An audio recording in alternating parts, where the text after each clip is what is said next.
Центарот за социјални работи во Радовиш на 204 лица им ја укинал социјалната помош. Револтирани од ваквата одлука, дел од нив денеска протестираа. Велат дека неправедно биле лишени од средствата што им обезбедувале минимална екзистенција на нивните семејства. Заради тутунот, прецизно заради тутунот ги најделе сметки во управата за јавни приходи, од таму ги извадиле тие сметки и виделе дека околу над 200 семејства имаат приходи од тутунот. И затоа им се укинати нивните социјални помоши. На пример, имам 30.000 приход.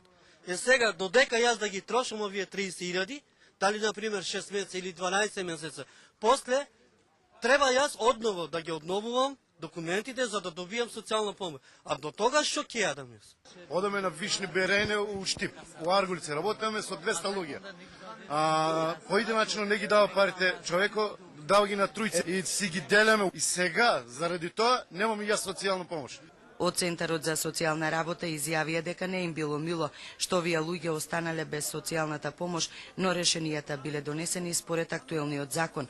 При обновувањето на документите и евидентирањето на приходите во управата за јавни приходи било потврдено дека имаат дополнителни приходи што не ги пријавиле. Освен ова, дел од корисниците не ги обновиле и документите. Учесниците на денешниот протест најавија дека ќе се жалат и по судски пат ќе ја бараат правдата.